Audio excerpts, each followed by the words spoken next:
नमस्ते साथियों, कैसे हैं आप लोग। आशा करता हूं कि आप लोग ठीक तरह से होंगे और अपना अध्ययन ठीक तरह से कर रहे होंगे।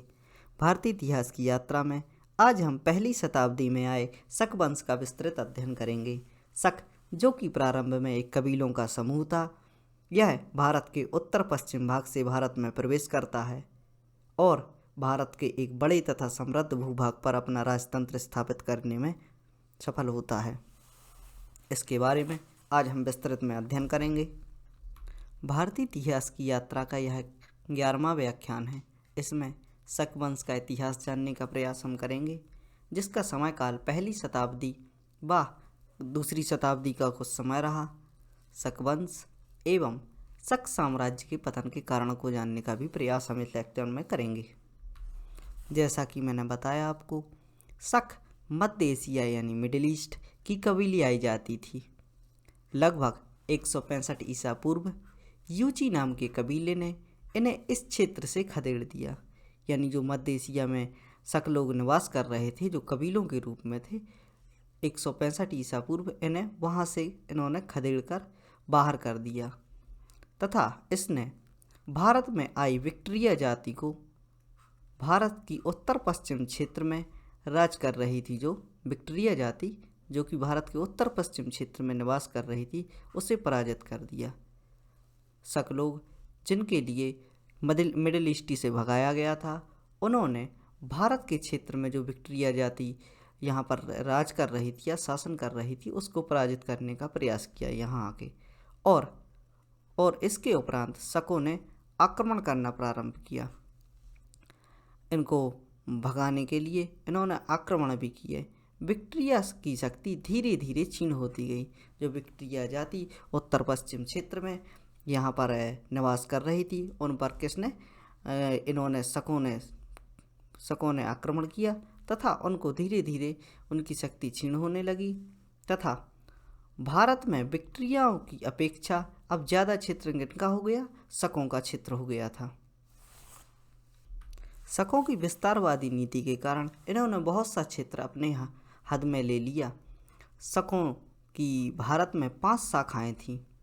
इन्होंने इतना विकास किया कि इनकी 5 शाखाएं भारत में मौजूद हो गई थीं तथा उनकी राजधानियां भारत तथा अफगानिस्तान के अलग अलग भागों में थीं। इनका क्षेत्र सक्तियान तथा सिस्तान के नाम से जाना जाता था। इन्हें 2 भागों में बांटा गया था, जिन्हें उत्तरी क्षत्रप व पश्चिमी क्षत्रप नाम से जाना जाता था। इनकी जो क्षेत्र था, इनको सिस्तान कहते थे। जो कि शकों द्वारा बसाया गया था, उसे सिस्तान कहते थे तथा यह 2 भागों में बटा हुआ था। एक था उत्तरी क्षत्रप और दूसरा था पश्चिमी क्षत्रप। उत्तरी क्षत्रप के केंद्र तक्षशिला व मथुरा थे। जो उत्तरी क्षत्रप था, उसके 2 केंद्र थे, पहला था तक्षशिला व दूसरा था मथुरा। और जो पश्चिमी क्षत्रप था, पश्चिमी क्षत्रप के नासिक व उज्जैन। उत्तरी क्षत्रप के थे तक्षशिला व मथुरा, पश्चिमी क्षत्रप के केंद्र थे नासिक एवं उज्जैन। जैसा कि हमने पढ़ा, शक एक पर्यटनशील जाति थी और मध्य एशिया में निवास कर रही थी। शक को सीथियन भी कहा जाता है। शक वंश के लोग सूर्य की उपासना करते थे। भारत में भी वैदिक काल से सूर्य की एवं प्राकृतिक संसाधनों की उपासना की जाती थी। इसलिए बहुत सी मान्यताएं हिंदुओं से मिलने के कारण यह भारतीयों में घुल गए। जब 2 सभ्यताओं की विचारधारा एक जैसी होती है तो घुलने में समय नहीं लगता। वह भी सूर्य के उपासक थे और भारत में सूर्य एवं प्राकृतिक संसाधनों की हम पूजा, नदियों की और जलवायु की पूजा करते जा रहे थे एवं विचारों की समानता के कारण यह आसानी से भारत में घुल मिल गए। जो शक शासक थे, इन्होंने सर्वप्रथम कंधार एवं बलूचिस्तान, जो कि उत्तर पश्चिमी क्षेत्र है, इन पर अपना अधिकार किया। इसके पश्चात भारत में शक वंश की नींव रखी गई। शक वंश की नींव रखने के पहले इन्होंने कंधार एवं बलूचिस्तान पर अधिकार किया। शकों में सबसे शक्तिशाली शासक रुद्रदामन था, जो उज्जैन का राजा था। रुद्रदामन ने गुजरात में जूनागढ़ अभिलेख उत्कीर्ण करवाया। यह अभिलेख संस्कृत भाषा का प्रथम अभिलेख है। जूनागढ़ अभिलेख से चंद्रगुप्त मौर्य एवं अशोक के शासनकाल की जानकारी मिलती है। चंद्रगुप्त मौर्य तथा अशोक जो कि शकों से पहले राज कर चुके थे, उनके बारे में जो भी जानकारियाँ थीं उनके लिए इन्होंने अपने जूनागढ़ के अभिलेख में जो कि रुद्रदामन का जूनागढ़ अभिलेख है, बहुत ही इम्पोर्टेंट है, बार बार पेपर में पूछ लिया जाता है। इसने अपने जो जूनागढ़ का अभिलेख है उसमें इसने सम्राट अशोक एवं चंद्रगुप्त मौर्य के बारे में जानकारी दी। आइए थोड़ी सी चर्चा जो भी शकों के जो उत्तरी एवं पश्चिमी केंद्र थे उनके बारे में चर्चा करते हैं और समझने का प्रयास करते हैं कि इस समय की दशाएं किस प्रकार की थीं। उत्तरी क्षत्रप का प्रथम केंद्र जो उत्तरी भाग था उसका प्रथम केंद्र पंजाब जो कि उत्तर पश्चिम क्षेत्र था तथा तक्षशिला इसकी राजधानी हुआ करती थी। जो इसका केंद्र था वह था पंजाब एवं तक्षशिला उस क्षेत्र की राजधानी हुआ करती थी। संभवतः इस केंद्र का प्रथम शासक ल्याक कुशुलक था। जो इसका प्रथम शासक रहा पंजाब क्षेत्र का वह था ल्याक कुशुलक। उसका उत्तराधिकारी उसी का पुत्र पाटिक था। जो ल्याक कुशुलक था इसके बाद उसका उत्तराधिकारी कौन आया? पाटिक। मथुरा के सिंहध्वज अभिलेख से पता चलता है कि पाटिक ने पहले स्वयं को क्षत्रप, जो भी अभिलेख हैं उनसे पता लगता है कि जो पाटिक था इसने स्वयं को पहले क्षत्रप की उपाधि दी और बाद में महाक्षत्रप कहा। सिक्कों के अभाव के कारण इस केंद्र के शासक के बारे में कोई विशेष जानकारी प्राप्त नहीं होती है। बस एक सिंहध्वज अभिलेख है जिसके द्वारा पाटिक के बारे में जानकारी प्राप्त होती है और किसी भी प्रकार के ऐसे साक्ष्य नहीं मिले हैं जो कि बता सकें कि पाटिक का समय किस प्रकार का था। उत्तरी केंद्र जो कि मथुरा था, मथुरा के शक शासक के बारे में जानकारी देखते हैं। उत्तरी क्षत्रप का जो दूसरा केंद्र था वह था मथुरा। इस केंद्र के दो शासक हगामस एवं हगान के बारे में सिक्कों से जानकारी प्राप्त होती है, परंतु विद्वान लोग यह तय नहीं कर सके हैं कि मथुरा में ये दोनों जो शासक थे जो अलग अलग भागों में राज कर रहे थे। इस प्रकार के कोई भी साक्ष्य नहीं मिले हैं कि दोनों शासक एक ही समय पर यहाँ पर जो राज कर रहे थे। इस केंद्र के बारे में अन्य दो शासकों की भी जानकारी सिक्कों एवं अभिलेखों के माध्यम से मिलती है। सिक्के एवं अभिलेख बताते हैं कि जो इनसे जानकारी मिलती है कि यहाँ पर दो अन्य शासक भी रहते थे। पहला शासक था राजुल और दूसरा शासक था सोडास। राजुल था जो सोडास का पिता था।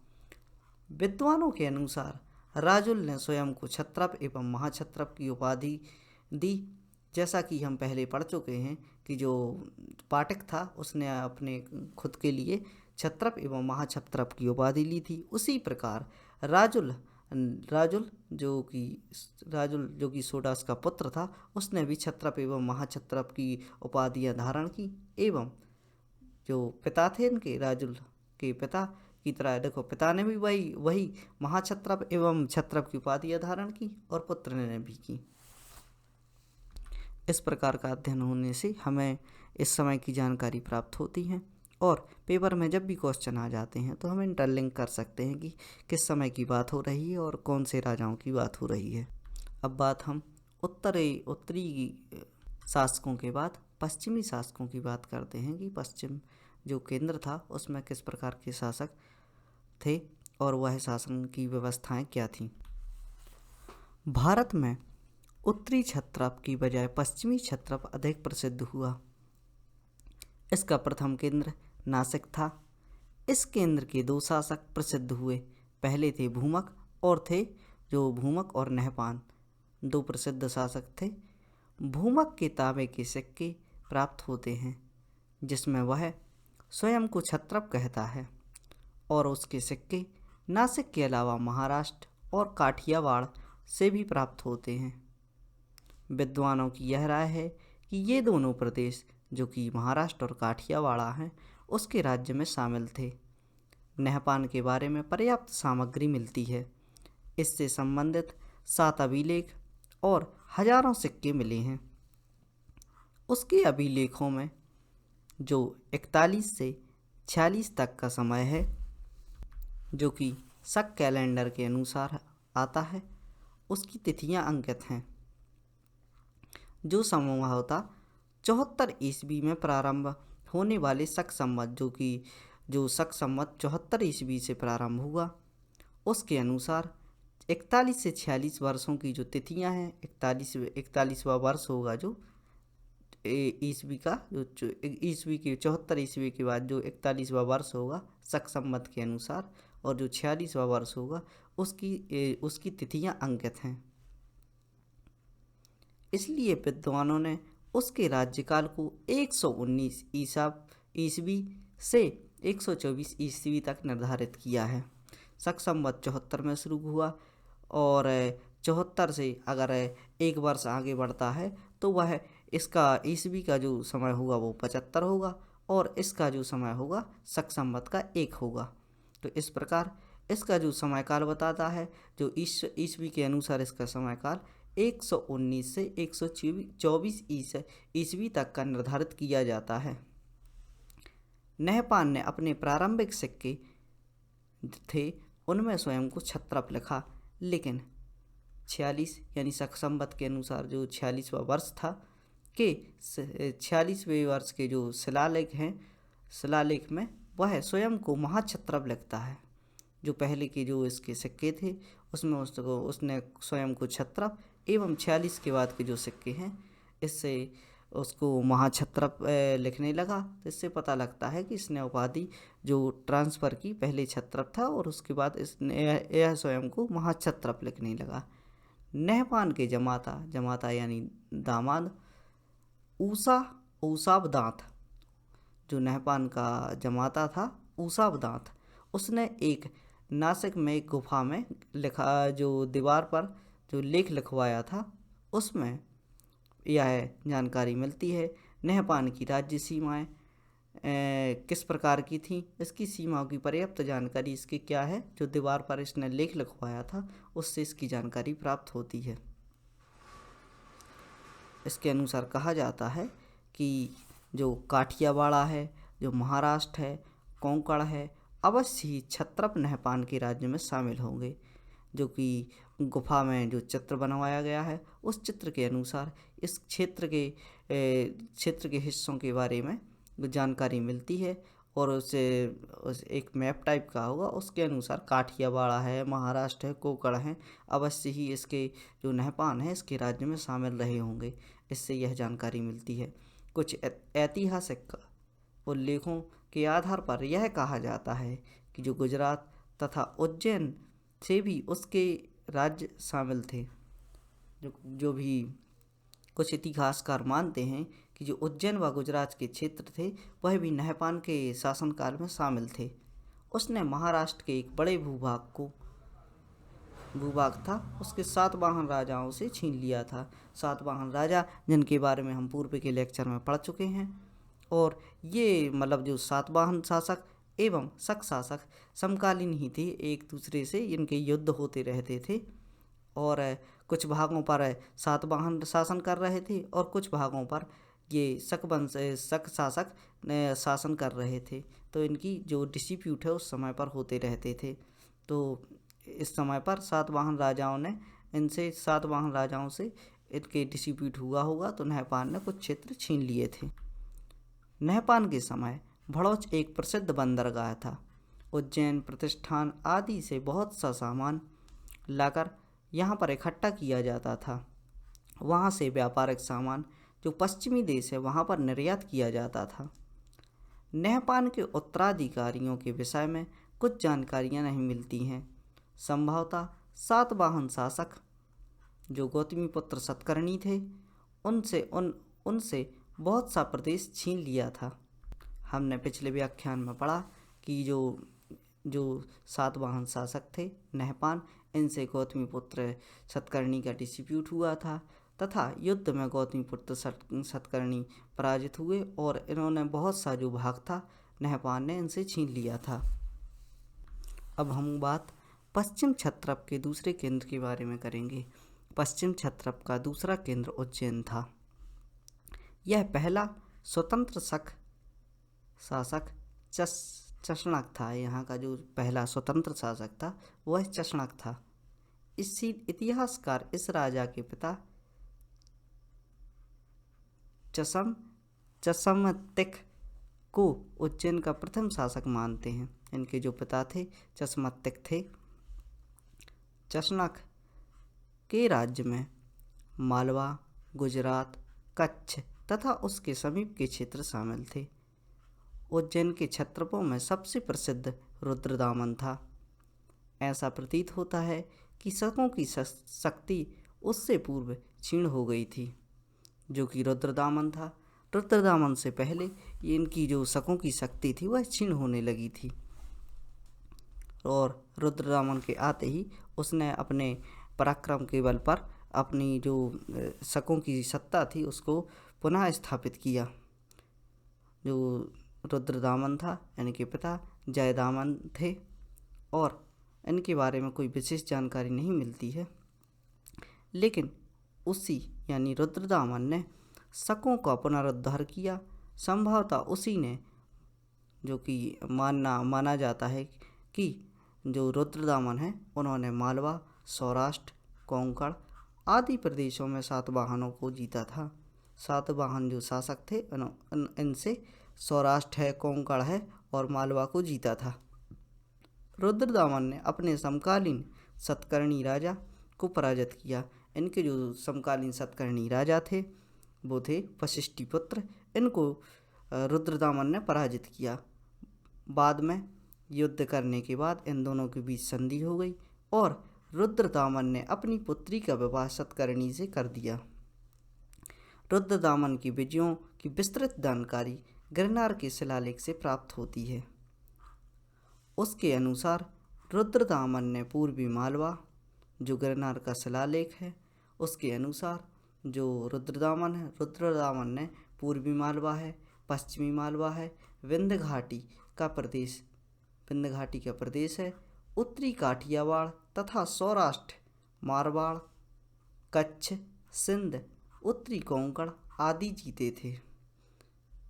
इसी शिलालेख से ज्ञात होता है कि उसने चंद्रगुप्त मौर्य एवं अशोक द्वारा बनवाई हुई सुदर्शन झील, जिसका निर्माण चंद्रगुप्त मौर्य और उसके बाद अशोक ने करवाया था, उस झील की जो बांध टूट चुका था उसकी मरम्मत करवाने का श्रेय किसको दिया जाता है? रुद्रदामन के लिए दिया जाता है। सुदर्शन झील का जो टूटा हुआ बांध था उसकी मरम्मत करवाई थी और प्रजा से इसके लिए कोई भी धन नहीं लिया गया था। उन पर ऐसा कोई भी कर नहीं लगाया गया था जिससे कि झील का निर्माण होना है। सुदर्शन झील बड़े लंबे समय से सिंचाई के लिए प्रयोग की जाती थी। लगभग यह मौर्य काल जितनी ही पुरानी थी।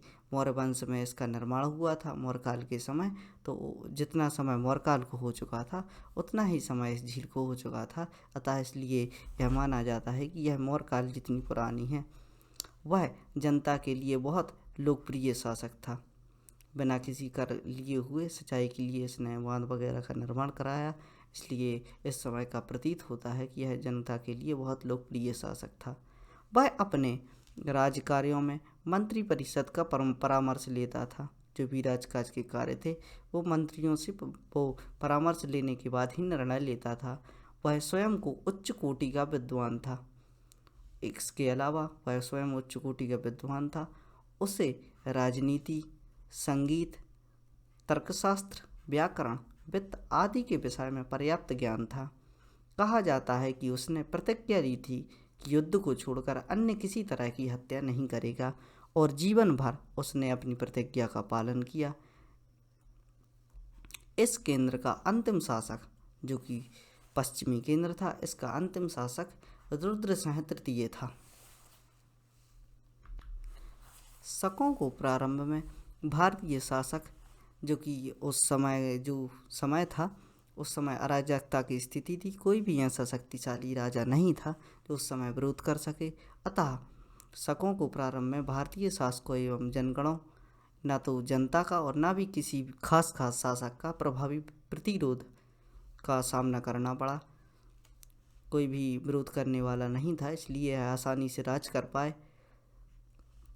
अतः हम सुनते हैं कि लगभग 50 ईस्वी पूर्व उज्जैन में एकमात्र ऐसा शासक था जो शकों के विरुद्ध प्रभावशाली रूप से युद्ध करने में सक्षम था, और उसने प्रभावी रूप से युद्ध किया और उन्हें अपने समय में ही बाहर खदेड़ दिया। जो भी शक शासक थे उनके लिए एकमात्र ऐसा विरोध हुआ और उन्हें अपने राज्य से बाहर कर दिया। यह जो राजा थे वह थे विक्रमादित्य। यह स्वयं को विक्रमादित्य कहते थे। विक्रम संवत का नाम एक नया युग 58 ईसा पूर्व, जो कि 58 ईसा पूर्व से जो प्रारंभ होता है विक्रम संवत, इन्हीं के नाम पर पड़ता है। शकों पर उसकी विजय से आरंभ हुआ।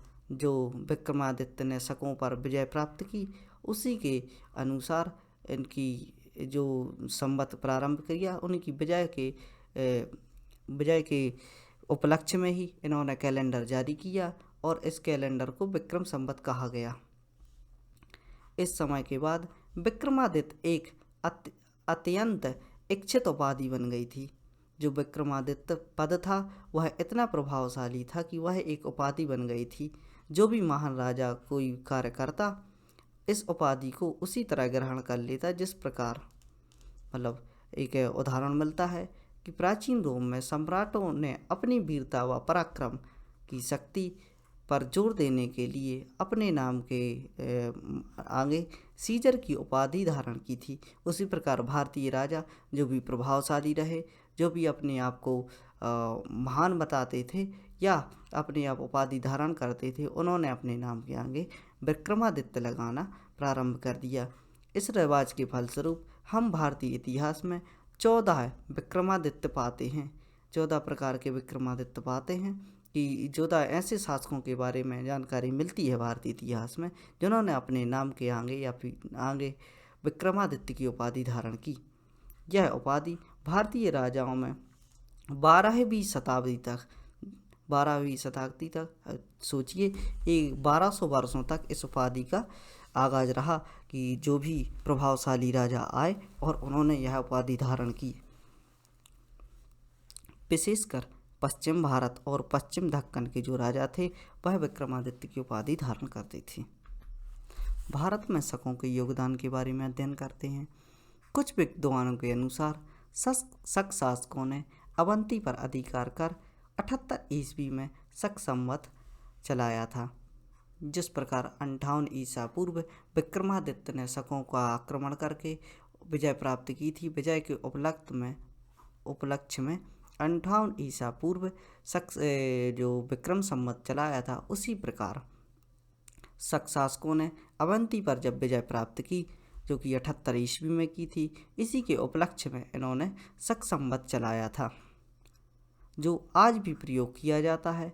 मथुरा जिले में अभिलेखों से मालूम, मथुरा जिले के जो अभिलेख हैं उनसे मालूम होता है कि उन्होंने भारतीय संस्कृति और धर्म को अपना लिया था। जो भी शक शासक थे और इनके साथ जो भी आए थे, उन्होंने क्या किया था, भारतीय संस्कृति एवं धर्म को अपना लिया था। उनमें से कुछ बौद्ध, कुछ जैन तथा अधिकांश शैव मत के अनुयायी हो गए थे। इन्होंने नए प्रकार के सिक्के जारी किए। देखिए कि इस प्रकार माना जाता है कि जो भी शक भारत में आए उनका प्रमाण तो मिलता है, लेकिन इनके जाने का कोई भी प्रमाण नहीं मिलता। इस प्रकार हम कह सकते हैं कि जो भी भारत में विविधता पाई जाती है वो विभिन्न देशों से आई हुई है और धीरे धीरे वो सब घुलते और मिलते गए और आज भी हमारे समाज का हिस्सा बने हुए हैं। इन्होंने नए प्रकार के जो सिक्के जारी किया, उनके अनेक सिक्के पर बाण है, चक्र है, वज्र है, सिंह ध्वज है तथा धर्म चक्र के चिन्ह प्राप्त होते हैं। उन्होंने उस समय की परिस्थितियों के अनुसार जो देखा, उन वस्तुओं के लिए एवं उन प्रतीक चिन्हों को अपने सिक्कों पर ढाला। इससे उस समय के जो सिक्के मिले हैं उन पर बाण के चिन्ह, चक्र, वज्र, सिंह ध्वज तथा धर्म चक्र के चिन्ह प्राप्त होते हैं। नासिक के शकों ने वैदिक धर्म को अपनाया। उदाहरणार्थ राजा नहपान की लड़की दक्षमित्रा तथा उसका दामाद ऊषभदांत दोनों ही वैदिक धर्म के अनुयायी थे। अपनी पुत्री एवं दामाद के वैदिक अनुयायी होने के प्रमाण के अनुसार ही पता लगाया जाता है या जानकारी प्राप्त होती है कि ये लोग वैदिक धर्म को अपना धर्म बना चुके थे, अतः वैदिक धर्म की ओर यह आस्थावान थे। रुद्रदामन ने निजी संपत्ति से सुदर्शन झील की मरम्मत करवाई थी। जो रुद्रदामन नाम के शासक हुए, उन्होंने अपनी ही लागत से अपनी जो राज्य की आय थी बिना किसी का कर लिए हुए मरम्मत करवाई तथा भावी शासकों को प्रजा हितैषी कार्यों के लिए त्याग तत्परता का निर्देश दिया। जो भी इन्होंने अपने जो कार्य किए, इससे जो भावी यानी आने वाले शासक हैं उनके लिए त्याग तत्परता के निर्देश दिए, जिसके अनुसार वह भविष्य में भी जिस प्रकार के कार्य से इन्होंने किए थे उस प्रकार के कार्य भविष्य के शासक भी करें। उसके द्वारा संस्कृति के प्रति प्रदर्शित प्रेम से लोगों को इस भाषा को अपनाने की प्रेरणा मिली। जो भी शासक थे उन्होंने संस्कृत के प्रति प्रेम जताया और इसके प्रयोग के लिए समर्थन दिया तथा इसको अपनाने के कारण आम जन के लिए, जो उस समय के जो लोग थे, उनके लिए प्रेरणा मिली कि संस्कृत के लिए अपनाना चाहिए, क्योंकि वह विदेशी होते हुए भी भारतीय भाषाओं से प्रेम करता था। शकों ने भारतीय लोगों से वैवाहिक संबंध स्थापित कर लोगों को जातीय तथा सांप्रदायिकता की संकीर्ण भावनाओं से ऊपर उठाने का उदाहरण प्रस्तुत किया। वे धीरे धीरे भारतीय शासन और समाज के अभिन्न अंग बन गए। जैसा कि हम पढ़ रहे हैं, उन्होंने भारतीय धर्मों को अपनाया एवं वैवाहिक संबंध भी स्थापित किए। इस प्रकार यह समाज का एक अभिन्न अंग बन गए तथा आज भी हमारे समाज में इनकी जो देश के लोग हैं वह देखने को मिलते होंगे। हालांकि 2000 वर्ष का जो समय है, इसलिए इनकी पहचान करना संभव नहीं है, लेकिन संभवतः हमारे इतिहास में इनके जाने के कोई प्रमाण नहीं मिलते, इसलिए हम कह सकते हैं कि यह आज भी हमारे समाज में घुले मिले होंगे। इस प्रकार की जानकारी हमें शकों के बारे में प्राप्त होती है, जो कि साक्ष्यों, सिक्कों एवं अभिलेखों के आधार पर प्राप्त हुई है। आपकी परीक्षाओं के लिए यह जानकारी पर्याप्त है और आप इसका 1-2 बार अध्ययन करेंगे तो आपको आसानी से समझ में आ जाएगी। मेरा मानना है कि शकों के बारे में इतनी जानकारी आपके लिए पर्याप्त है। अगर आपको भारतीय इतिहास की यात्रा के बारे में विस्तृत जानकारी चाहिए तो आप प्रयास करें कि प्रथम लेक्चर से जो भी हमारी सीरीज शुरू हुई है उसको पूरा पढ़ने का प्रयास करें, ताकि आप एक एक पहलू को तरीके से समझ सकें और भविष्य में आने वाले लेक्चर्स का भी, जो भी लेक्चर आने वाले हैं उनका भी अध्ययन करते रहें। जैसा कि मैंने सूचना दी है कि मैं भारतीय इतिहास के 100 से भी ज़्यादा लेक्चर लाऊंगा और जिनमें भारतीय इतिहास के हर एक पहलू पर चर्चा होगी और परीक्षा से संबंधित जो भी फैक्ट हैं वो उसमें मौजूद होंगे और आपको यूपीएससी और पीसीएस में जो मेंस की वो होती है राइटिंग करने में आसानी होगी। अगर आपको मेरा प्रयास पसंद आ रहा हो तो इस मुहिम को आगे बढ़ाने का प्रयास कीजिए एवं इस लेक्चर को ऐसे ज़रूरतमंद बच्चों तक पहुंचाने का प्रयास कीजिए जो कि शैक्षणिक संस्थानों की मोटी मोटी फीस भरने में असमर्थ हैं। मैं अब प्रयास करूंगा कि उतनी या उससे भी अच्छी गुणवत्ता की जो भी आपको जानकारी है वह अपने वीडियो के माध्यम से आपको दे सकूं। धन्यवाद। आज के व्याख्यान में इतना ही। अगले व्याख्यान के साथ मैं आपके सामने हाजिर होऊंगा। तब तक खुश रहिए, पढ़ते रहिए, अपना अध्ययन कीजिए और अपने लक्ष्य के प्रति कार्य करते रहिए। शुभ रात्रि।